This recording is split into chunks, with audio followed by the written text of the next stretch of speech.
يذكر لي أحد مشايخي عن أحد كبار تجار الرياض، السند متصل، يقول: ذهبت في رمضان لأوزع زكاتي، وهو من أكبر تجار المملكة، توفي رحمه الله رحمة واسعة. يقول: أذن الظهر وأنا في الطريق، وقفت عند إحدى المحطات وكنت متعب فنمت في المصلى. يقول: فرأيت في المنام: يا عبد فلان اتجه إلى المنطقة الفلانية فإن بها عبد لي منذ 3 أيام ما يفطر إلا على الماء، فأعطه ما يكفيه سنة.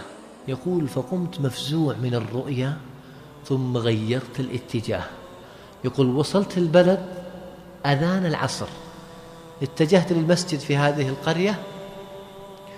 يقول: انتظرت، بدأ الجماعة يتوافدون على المسجد، وإذا بهذا الرجل الذي رأيته في الرؤيا، يقول: والله رأيت بصورته يصلي بنا إماما. يقول: لما صلى وانتهى أخذ الجماعة يخرجون، بقي هو. قال: أنت رجل غريب عن البلد، لا إله إلا الله، الله الغنى غنى القلب. قال: أنت رجل غريب عن البلد، تفطر معي اليوم رمضان. يقول: قلت تم. جلست أقرأ قرآن في المسجد، قبل المغرب بقليل جاء وذهبت معه.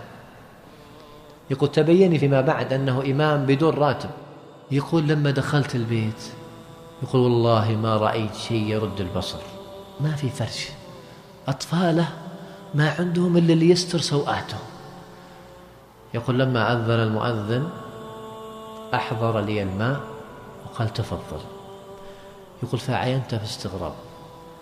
قال: يا أخي، والله إني من 3 أيام لا أفطر إلا على الماء، ولو عندي غيره لأتيتك به.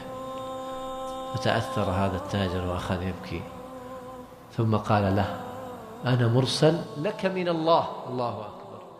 يا أخوان، ما ذهب يترجى مخلوق ضعيف مثله، عرف الله فعرفه الله، فأرسل له من يعرض عليه داخل بيته وهو في عزة وكرامة وستر، لأن من يعرفه الله يعرفه الله، ومن يعظم الله يعظمه الله، ومن يرجو الله ينال رضوان الله.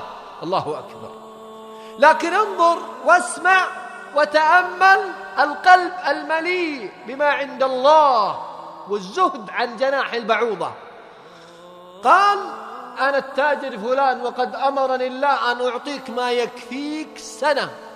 تخيل إنسان رصيده 0 ويعرض عليه تاجر كبير يقول: نعطيك 1,000,000 2,000,000، ماذا تريد؟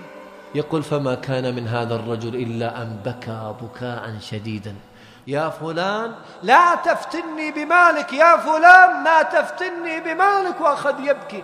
يقول: والله بعد إلحاح شديد ما أخذ إلا 1000 ريال. لا إله إلا الله.